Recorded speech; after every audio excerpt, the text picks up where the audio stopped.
Я лично, собственными глазами видела, как эта гнида принимала от посетителей деньги в конвертах. И мало того, он меня заставлял в этих операциях крутиться.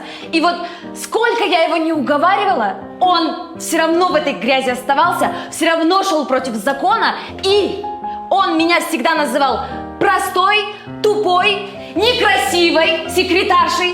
И сказал вообще, что он меня уволит, и чтобы я вообще свой нос никуда не сувала. А ты что, не тупая, что ли? Ты родилась... Вот вам вообще сейчас сидеть не молчать. Плечи большие. Все можно, что ли?